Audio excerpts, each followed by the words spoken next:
Ron, can you suggest me to other members by Facebook? Probably I can follow to them too. Oh, I'll do that. I'll do that, Alex. And Alex, are you? Hope you can stay with us for a few minutes, but we are live with Sharing Cultures on the Social Web. And now, yeah, we have a lot of noise here. That's difficult to hear very well. My battery also is very low, and so I hope to be in contact soon. Okay, we'll be in touch a little bit later then, Alex. Okay. Thank you. Thank you. Thank you, everybody. Yeah. Bye-bye. Thank you, Alex. Bye. Let's see. Hey, everybody. We're live, and we are in several different countries and several different cities, and talking about we're talking about responsible travel. Well, sure, to a degree, but we're also talking about educational technology, and wrapping up the educational technology conference that was recently held in Flagstaff. And here from Flagstaff, Lavelle, can you introduce yourself? Hi, this is Lavelle with Native Innovation, and my name's Lavelle. I'm the education specialist for the company, and right now I'm trying to finish up and wrap up the conference stuff by sending out emails, sending out certificates, sending out just answering last wrap-up questions for the conference and so on. I have a slight cold that I'm getting over. I got pretty sick last week after the conference. Too many germs to deal with in 2 days' time.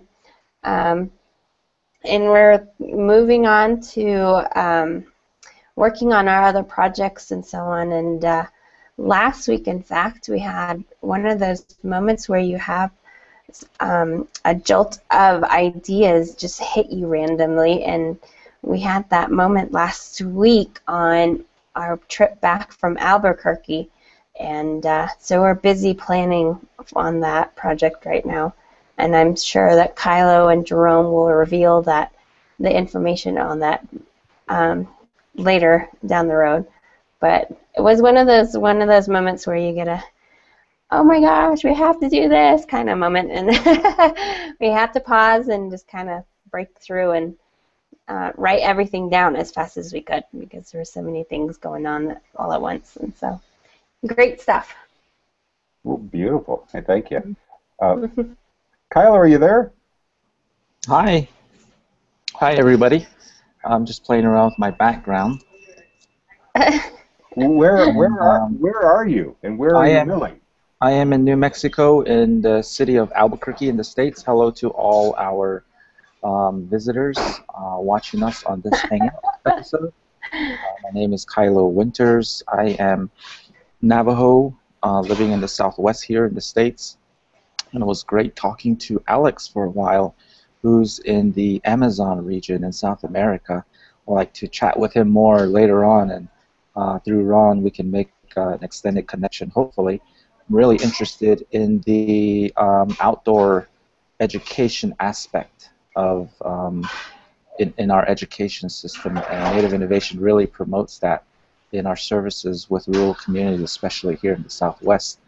The whole concept of place-based education is something we support strongly, and we teach a lot of our educators to use that concept and integrate it into their classrooms using technologies, specifically mobile technologies, into the curriculum.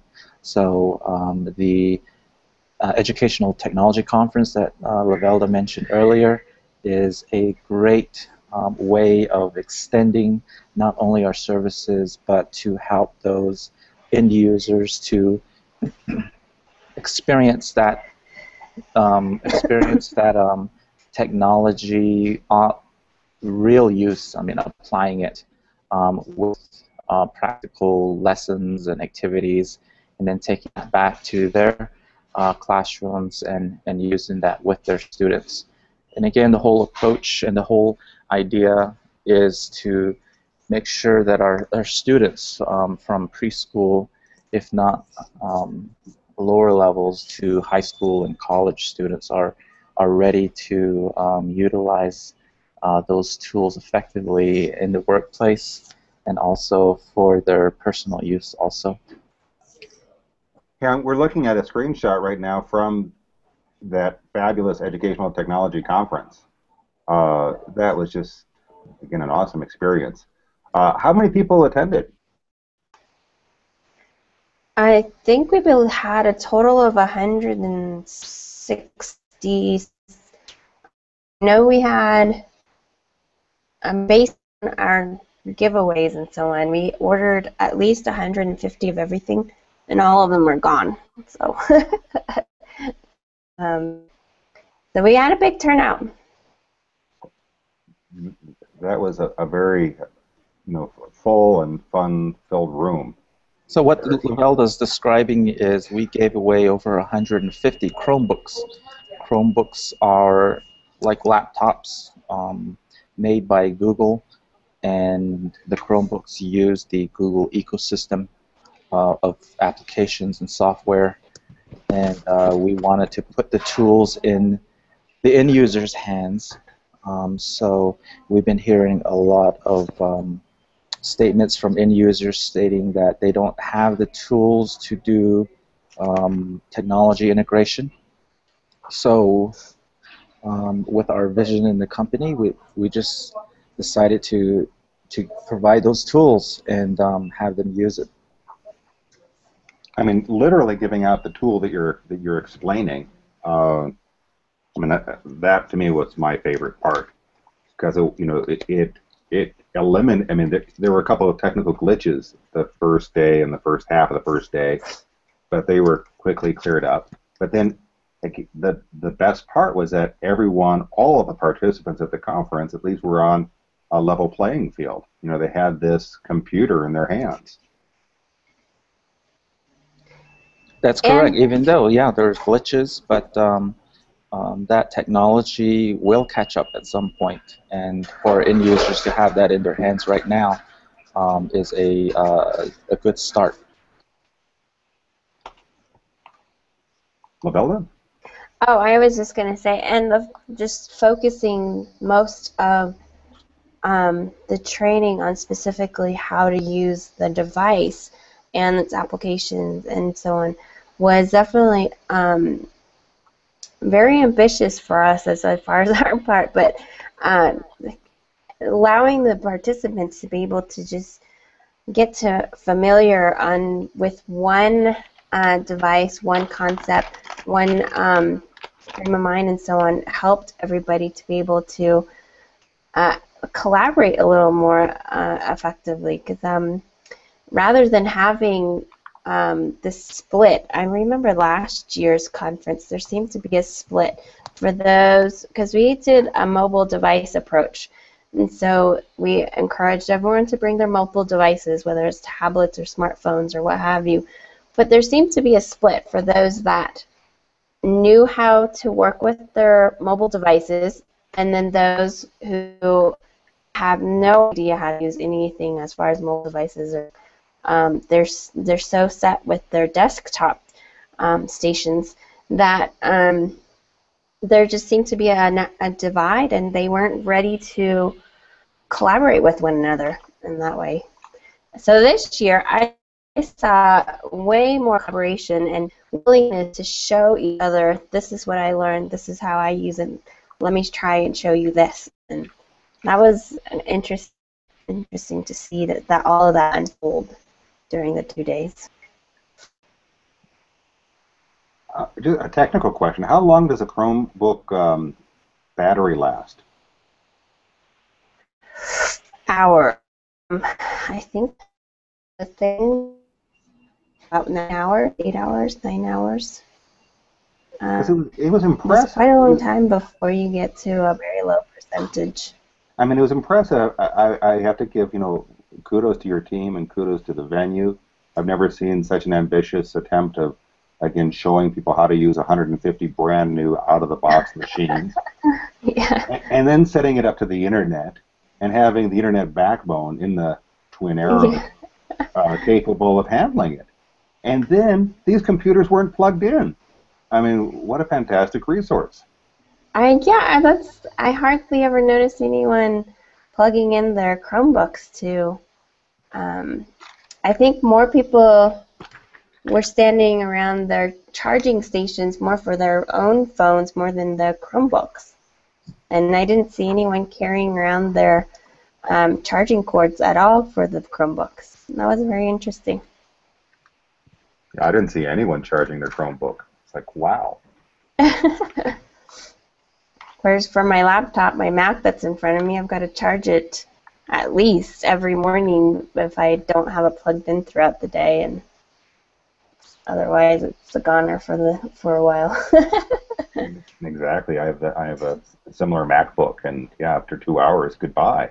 But oh well.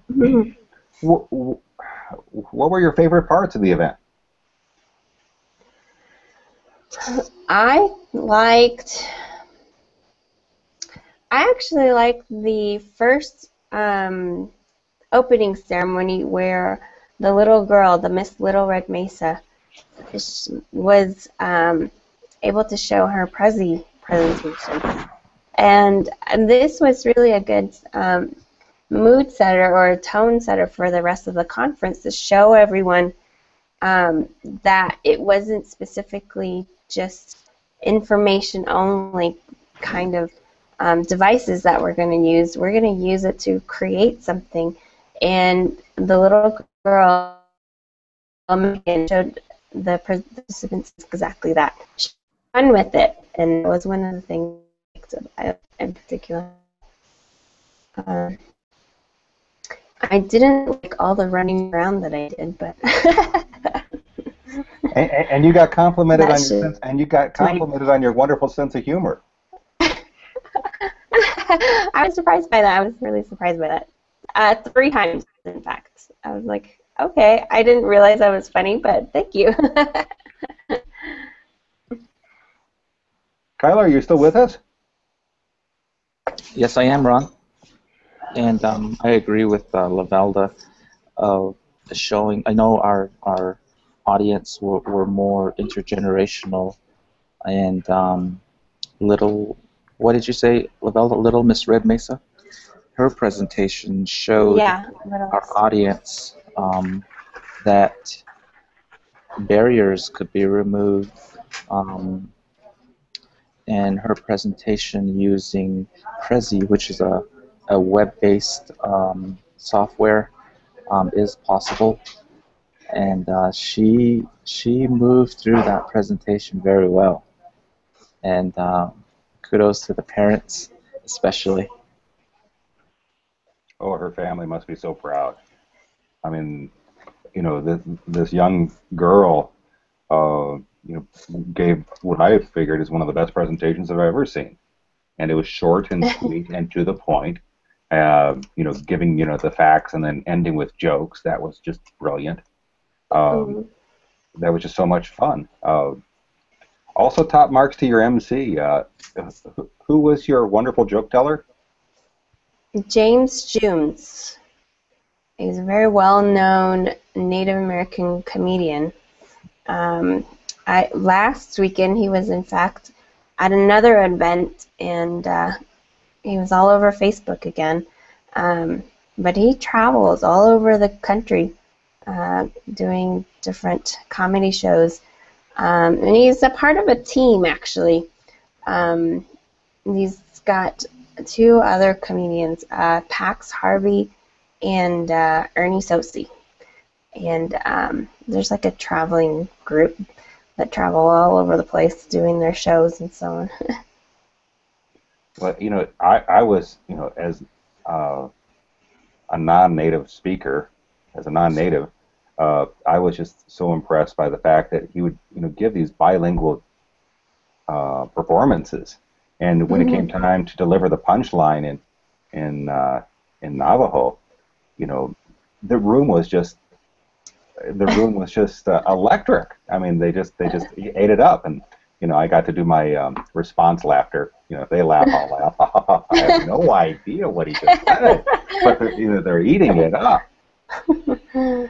And again, you talk about talking to the crowd. I mean, what a wonderful way of making everyone there, just to be in a very joyous mood. He did our first conference. He emceed our first conference, and helped out a lot as well with that one.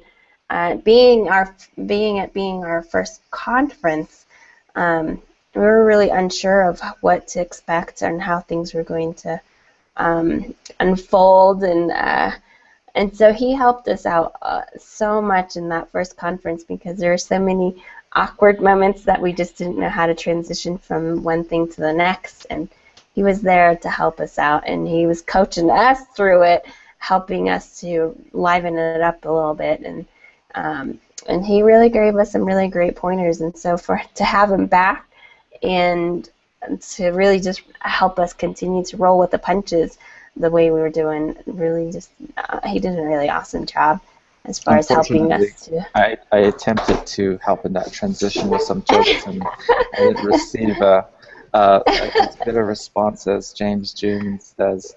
Yeah, what did we say, Kyla? Keep your day job? Yeah, it made me realize I need to keep my day job. Hey, I want to show you something, both of you. And Kyla, if you don't want to show your video, that's fine. Do you see on the left side, if you hover over, you can also share your screen? And if there's anything you want to share pictures of or stuff from the Facebook or whatever, you can if you want. And the same goes to you, Lavelle, if you want to see how to get on the inside of the Google Hangout. Anything else we want to say about the event? We're now gearing up to figure out what we're going to do next year. We're already rolling out and throwing out ideas, and I don't know if you can see my background back there behind me is my big giant idea wall. I have a bunch of ideas we're throwing out. We're thinking of doing a language conference. So we've got language conference, we've got TED Talk to maybe consider, and we also have some ideas for the students. And we've been trying our best to try to involve more students and more of the youth, the NA youth, into our conference to show what they are working on, but that just quite hasn't panned out as well as we had hoped. The two previous conferences, we've had high school students come in and present to the entire room, but this year that we weren't able to get that again. Sorry. I'm sure you have so many different options of different ways that the event can go, and this is the third year for the conference. Yes. And I'm sure, and it's also what I find interesting that it's the third year for the Twin Arrows Navajo Casino Resort. So you started out when that resort was when it started out when it was brand new. Yeah, and there was still construction happening outside. There was major construction happening outside, and so our participants were only allowed to go certain areas, and it seemed like they were just cooped up in one little spot. So the first year that's how it was, and so now people are allowed to roam around a little bit more, and instead of just being cooped up in one area. So it's great to see the conference site, the premises getting bigger and bigger, and I know they have plans to continue to add to the area. And being able to roam around, we attempted to use the Periscope app to live stream to our fans. I think we have fans out there, but I did see about 5 or 6 visitors on the Periscope. I live streamed both keynotes on both days, and also just for fun, the workout that happened. Oh my goodness. Right, I have to go with this. So there were some fans there, but there were some remarks of the landscape, of the background of one of our sacred mountains in the back in Flagstaff. What is that sacred mountain? It is San Francisco Peak. It is the western edge of the Navajo Nation. We have 4 sacred mountains that are placed on, I guess, on the perimeter of the homeland. So you have the west in Flagstaff, the Cosli, that's what it's called in Navajo. The north is the Bensa. The east is Cisnagini, and the south is Tzotzil. So we travel mostly between the western and the southern mountains, especially when we're heading out to Albuquerque and back. The southern one is in Grants, New Mexico area, right along the I-40. So we generally hit those 2 mostly. Okay. And for our visitors, I placed a link in the group chat if our visitors have access to that. Our viewers don't have access to that, but I do. And again, it's a matter of then copying it and putting that into the show notes, which we'll do. I thought, so is the Grand Canyon not considered, is that part of this region? Yes, it is. It's north of Flagstaff, but they hold their own. There's sacred landmarks throughout, but the bigger ones are our mountains, are the big landmarkers for us. No, that's. I mean, it doesn't surprise me, and yet I didn't know that. So, well, thank you for sharing. And what a great idea, what a great notion that a lot of this comes out of a video that you put on via Periscope.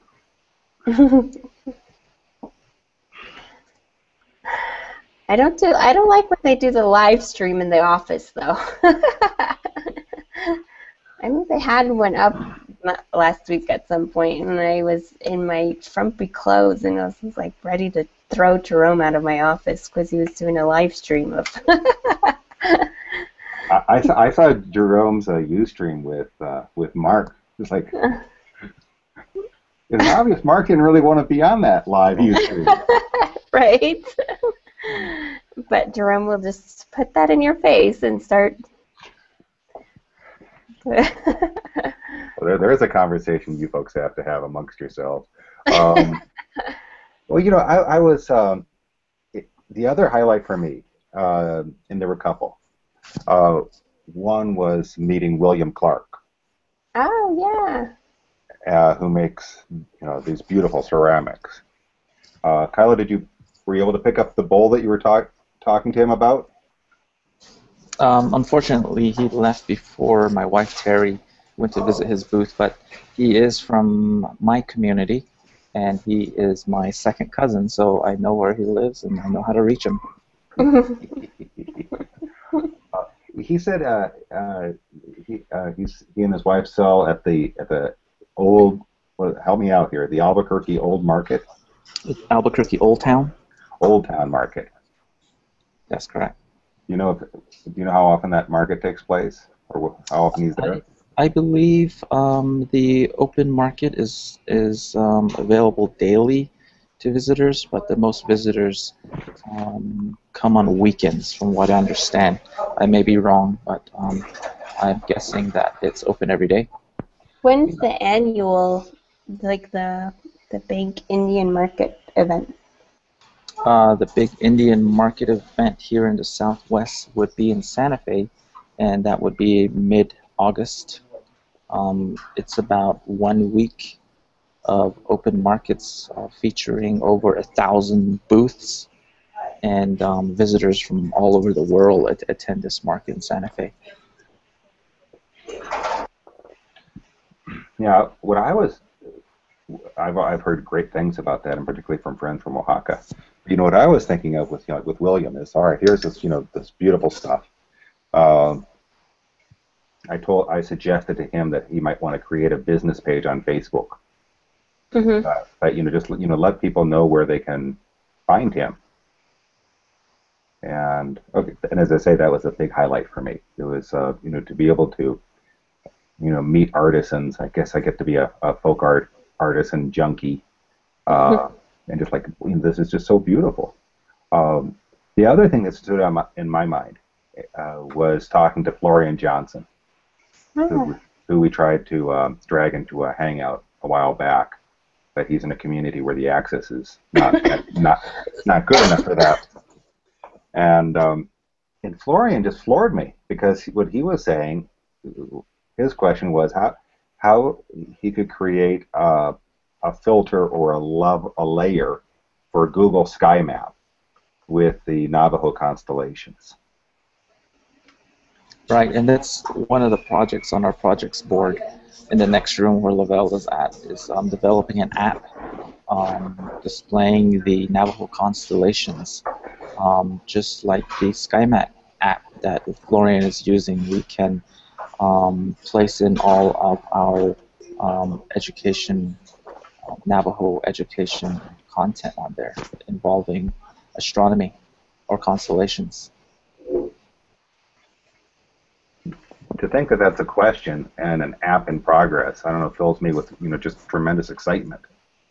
I mean, I don't know if you know that our first app was developed by Florian and Jerome, the Navajo keyboard layout. They produced, or that concept was designed on a napkin over a conversation in a restaurant deep in the Navajo Nation, where internet access was very limited and mobile technology was streaming into the communities here on the reservation. And a couple months later, the concept became real, and the iOS app was published. Then the Android was published also. And finally, that app, or that keyboard layout, was integrated into our third app, the Navajo Dictionary.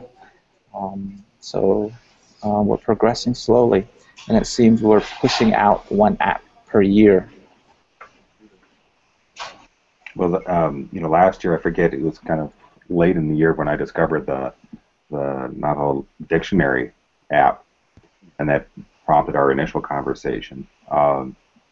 Just what a great resource, and what a great way of,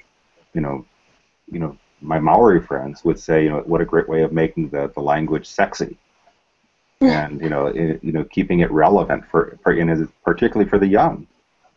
Are you really going to trust something if it doesn't have an app? If it's not, if your language isn't in the Google Dictionary, it's not.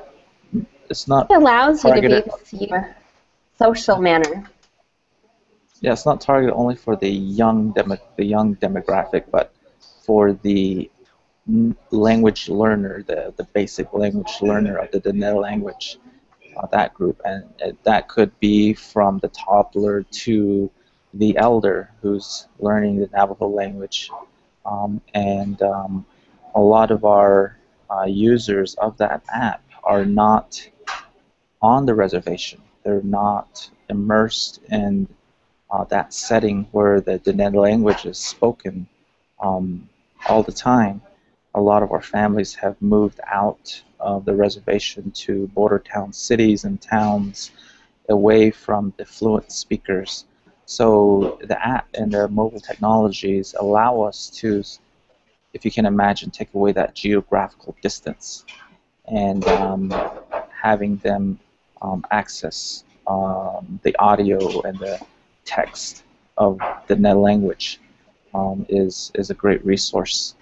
Not only targeted for schools in a contained classroom, but it can be used anywhere since it's mobile. Which brings me to the other thing that I think is where we have common ground, and the idea that learning is not just within the four walls of a classroom. And there is a lifelong learning aspect to education, if that's what we want. And how's that playing out locally? Yeah, and that's one of our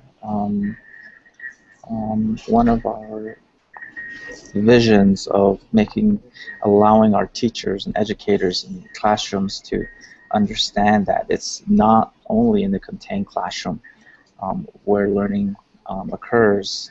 I know Western education has been pushed historically throughout not only the Navajo reservation, but throughout the United States and other cultures. So we are reintroducing using technology and showing examples of how easily our educators can integrate that into any learning environment.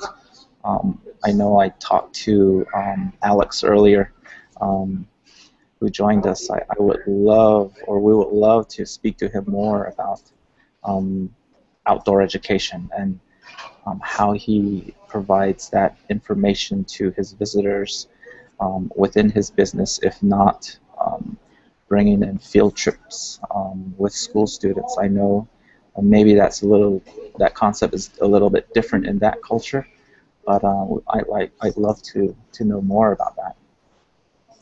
We will certainly be in touch, and maybe even tonight with Alex when we're going to do another hangout 9 hours after this start time at 7 p.m. And we'll see if that works for people. And as I say, with Alex, I'm sure he'll be very happy to do more and to chat more and to share more. I mean, it's part of his. It's part of who he is. Lavelle, you want to speak more on the educational technology that we're promoting in rural schools? What specifically did you want to... Oh, he muted himself.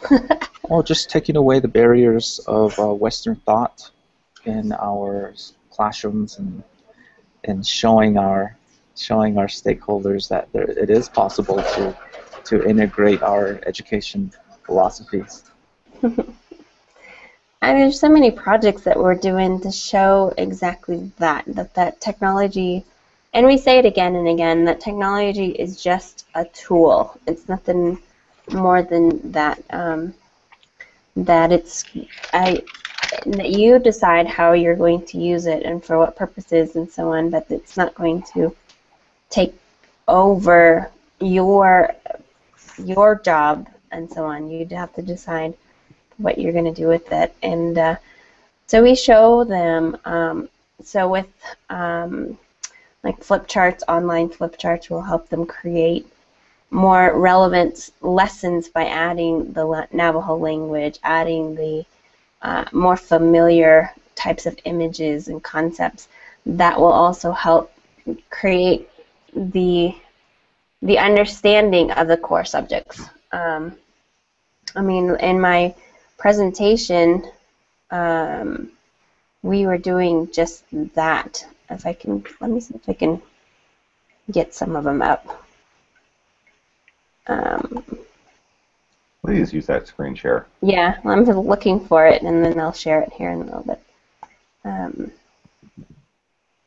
And Ron, we're working on a project right now with a school district in the Four Corners area here in the Southwest of flipping all of their language and culture lessons onto a platform called Versal. Versal is brand new. It just came out late or mid last year, and they have an agreement with Google Classroom, which is brand new also.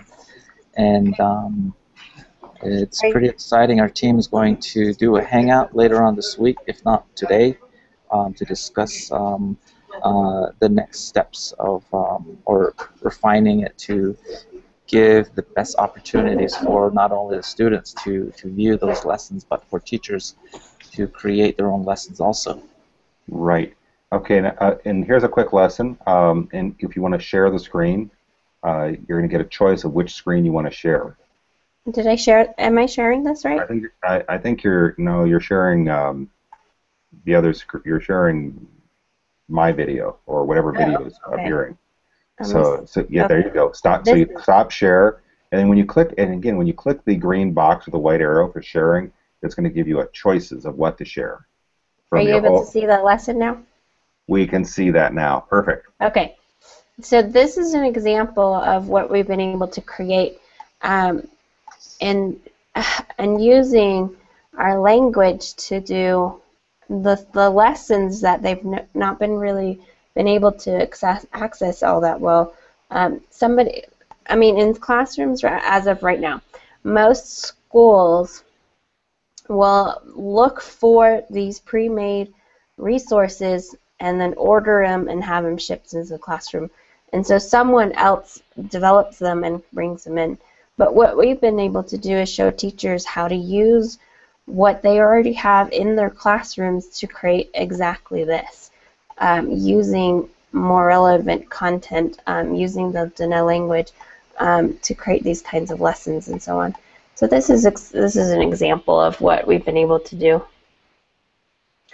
And this is part of our project right now, where we're going to be able to have schools subscribe to our work so that they can continue to add or access even more resources as we go through here.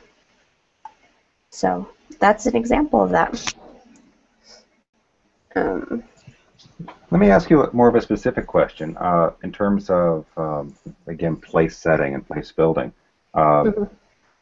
What schools are you working with? Are we talking about big cities? Are we talking about small towns? Are we talking about one-room schoolhouses? I'm sure it varies. Most of the schools that we are working with are on the reservation. They're pretty rural sites. I think these schools have about, from K to 8, they have from 150 to 200 students. So from kindergarten through 8th grade. And I would say a lot of these schools that we work with, there aren't very many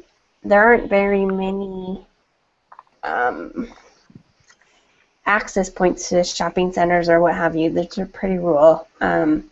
It's not like Flagstaff at all. I think there's probably one convenience store down the road, and then that's it. So you'll have the school, you'll drive for miles and miles, come upon the school, and then you just kind of have to come across it. Some of the schools you don't even know where you're going, but and they have dirt roads leading up to it, and you just happen to come across it finally after you figure out, I think you take this road, or I think you take this road, and then finally you're there. Like there's one school in particular, and the Little Singer Elementary School, and they've actually made some national headway as far as making it into some national news reporting about some of the work that they're doing. They're trying to, and it's a very small school. It's K through 8, and I think they have about 100 students or less.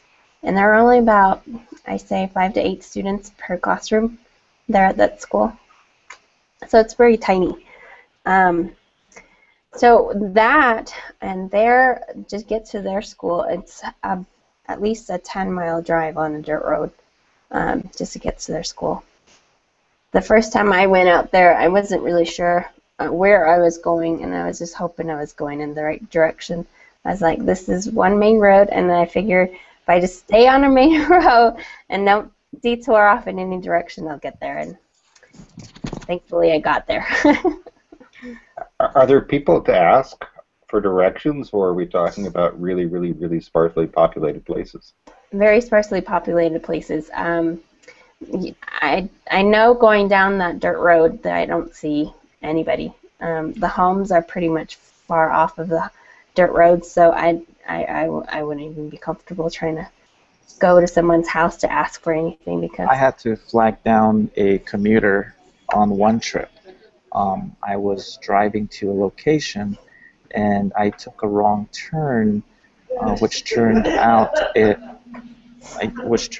was straddling the side of a rock cliff, about 50 degrees on my vehicle, and crossing that little gorge and heading north, and I had no idea where I was at, but I did get a cell signal, and I texted Jerome and I said, "Where are you at?" And the signal didn't allow me to get onto my Google Maps, but he did do a screenshot of his location, and I was 1 hour north of where he was at. So an hour and a half later, I did make my destination for the training we were doing there, and I told the teachers that were there that I know where to pick my pinon seeds next time I'm out in this area. Beautiful country, though. But these things have to get easier, I'm hoping. Yeah, our reservation or our whole infrastructure of highways and places that we travel are not well maintained right now. Federal monies come in annually, and a lot of resources are needed. So our Navajo Nation Council provides a lot of the departments and divisions that are run on the reservation to. Right now, the infrastructure is just maintenance, especially for our highways. There's no additional monies out there to build new routes connecting communities. Like Lavelle said, there's a lot of washboard, dirt roads, all dirt, and when a rainstorm does come through the area, a lot of mud, a lot of erosion takes place through those roads, which sometimes make it impassable for a lot of our families, and especially for school students with their buses. Yeah, on most of the schools, especially this past winter, we didn't have snow days. They didn't have snow days. They had mud days. So you get all these rains, and rains are coming, and roads are washed out, and buses are getting stuck. And in our big Navajo newspaper, the Navajo Times, I think 3 weeks in a row or something, you have pictures on the front page of buses being stuck in the mud, and of course the discussion of highway management and improvement and so on is just and it's an old conversation. It's an ongoing, but it's an old conversation that just seems to not ever hear or ever see the solution to it. So you get mud days because of that.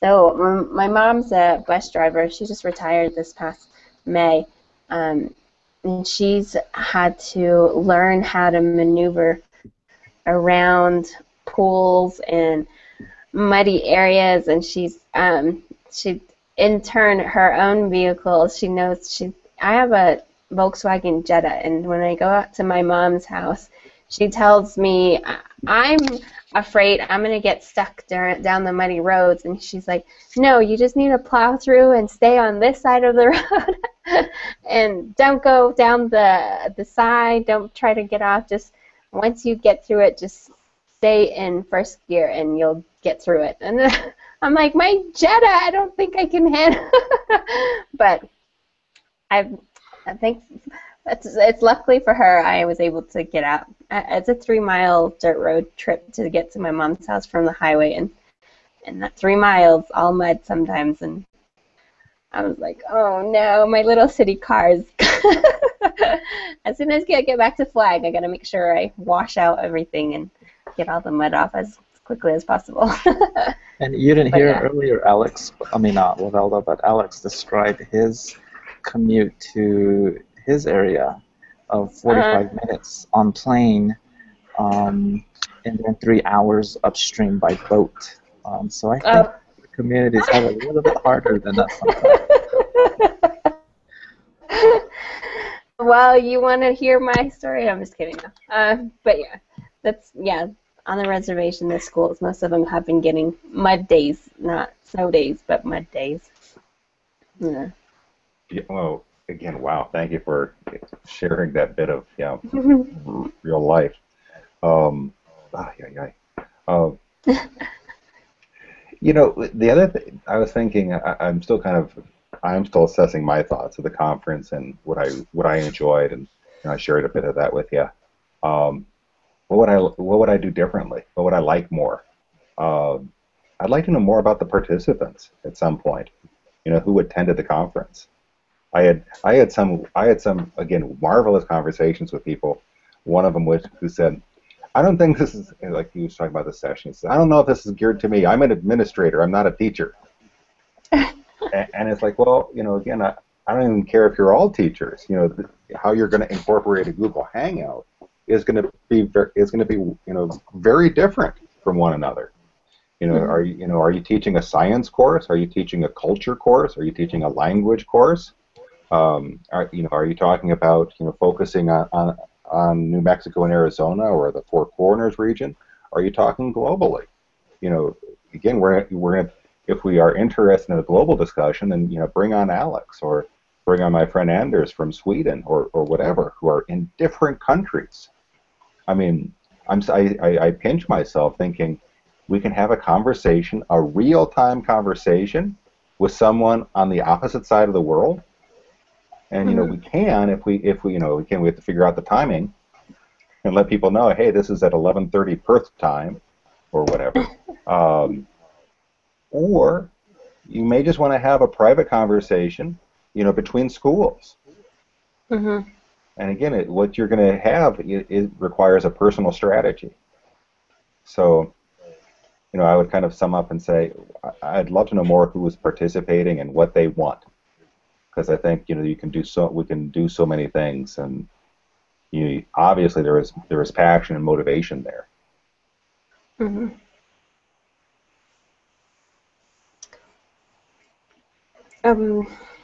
I think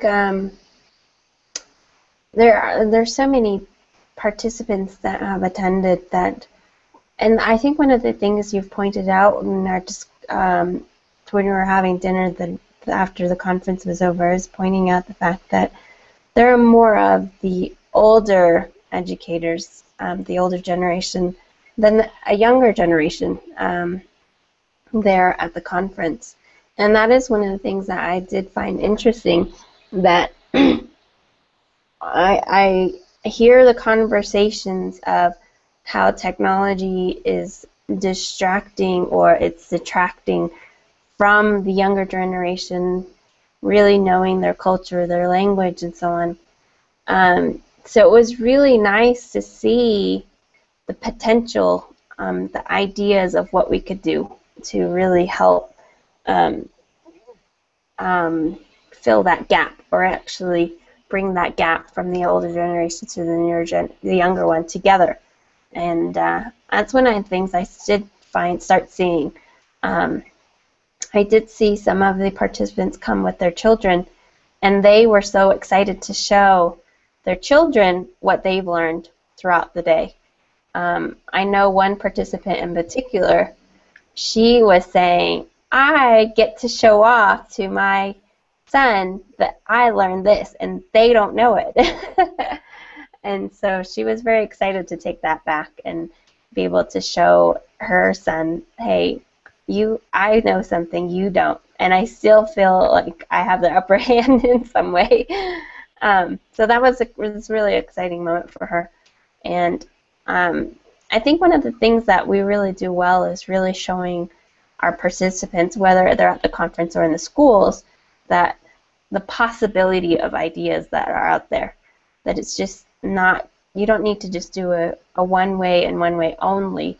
There's so many things that you can do, but they don't know, they can't imagine what can be done. And so when we come in there, we show them, we're pretty good about showing them what can be done, what are some possibilities that, not only with our own work, but just showing them this is something that Ron is doing or something that Jackie's doing, because I know I've used some of her work in a lot of my PD, and so it's exciting to be able to really meet with her face to face and get to know her on a different level. But I've used her work in my presentations, and so to say these are what other people are doing, look, let me show you, and that's when the possibilities start taking off for them. Yeah, and one of the main goals during the conference was to take away that barrier of that we've been hearing a lot from our teachers or educators, not having the right tool, the right technology to integrate into their classroom, and hence us giving away Chromebooks to all of our participants. And like you said, Ron, it's exciting to see the potential of how our stakeholders can use that technology of reaching out to other communities, not only regionally but globally. I know there are fantastic examples out there. For example, a school live streaming their graduation ceremony, where families were linked in and viewing that live stream from other countries, like the Philippines, like in Europe, for example. And also admins can screen share their presentations and produce maybe some online polls for parents and community members. So there are a lot of options out there, and our participants are looking for those examples to trigger that initiative to become frequent users. No, that again, beautiful, and you could see, you could see the wheels turning in everybody's heads, throughout the conference, and big applause to the people who gave the presentations. They were all wonderful. I'm very appreciative. I love the fact that they were all streamed live through Periscope. I had to get back to my room and do something while Michael was speaking, and I thought, well, wait a minute, I don't have to miss this presentation. And I turn on my phone and I turn on the Periscope, and there he is. And I come back. While I'm watching this, and I'm walking through the hotel with incredible. It worked fine. The Wi-Fi on the and to be able to just kind of walk into the auditorium as he was giving his presentation, kind of still with the Periscope active. You were trying things that I don't know if anyone really has tried that at events. That is cutting edge, and that was useful. Wow, thanks for sharing that, Ron. I didn't know that you were viewing that and walking into that setting. I mean, just seamlessly moving from one location to another. Seamlessly, yeah, that's the word. I mean, it worked. It worked out so well. I remember, the first day, we did the workshop on Hangouts, and it was wonderful to see how, yes, there were these glitches at the very beginning, and it was this great. We couldn't have designed it better because people were helping each other, and eventually it was all fixed. And as I say, by the second day, I didn't see anyone having problems getting online. But we were able to use the technology that we were talking about, and that again I think is a big plus. Too often I'm called upon to give a 40-minute here's how to use the internet session at some event, and it's nice, but it's too much of a it's too fast and it's not integrated. Again, big kudos to Jackie when she gave the final presentation, and again showed us at least 20 wonderful, inspiring stories and examples from around the world of how people are using these technologies for the help me out, for the flipped classroom, for flipping the classroom. I'm not new to the flipping terminology. I was flipping out. It was so wonderful. Yeah, we definitely do promote that concept as well, and we just finished a 6-visit session series, PD session series with a school a little outside of Albuquerque, and that was the focus as well, a flipped classroom concept. And we went through and showed them all the tools of how they can complete just that. And in 6 visits, they finally got the overall concept. It takes a lot of time. If you just throw it at them, there's it just starts becoming, that's not going to work, and this is how in the world am I going to do this? But within 6 visits, we're able to really pinpoint the steps of okay, this is what you'll be doing, and so on. So we ended on assessments. So our last visit was on assessments, and we're able to show them really dynamic, interactive assessment tools using the internet. So there was Google Chrome, which we did with Google Forms, Google Docs. Google Drive and Docs. Yeah, and then Padlet, Socrative, or Socrative, however you say it. So those are some really great tools that we're able to show them. And Padlet is something that was new to us. We hadn't seen it before the conference, so it was really great to be able to see that, and then now to be able to share that in the schools and so on. So that was one of the newer tools that we were introduced to. Yeah, I want to briefly switch to Twitter.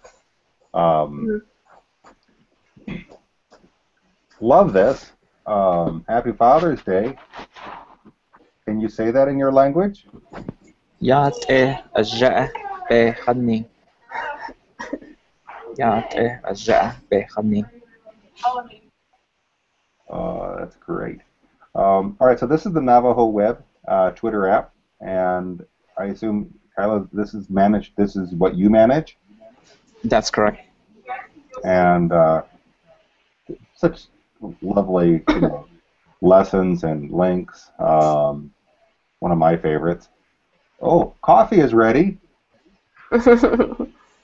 Kohwe nani dui. Kohwe nani dui. Coffee is ready. All right. So the other thing would be what Native Innovate as a Twitter page. And look at this. Hey, everybody. So yeah, the Twitter at the Nebazad is mainly one way right now with simple sentences. We just want to just have our followers get the feel of seeing simple sentences on that wall or feed, and later we'll transition to more complex statements, and finally linking a lot of those statements to audio sound bites, and that's the main goal of that. Well, that'd be wonderful. Yeah, we look at this. 1,371 tweets, 2,076 followers.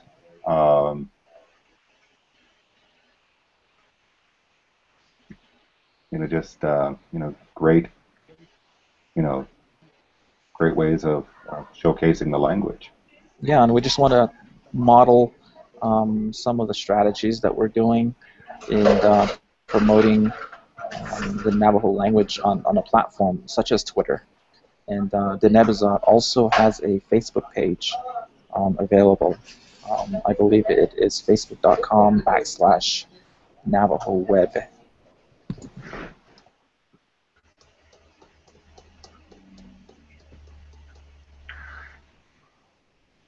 Let's see if this is coming across.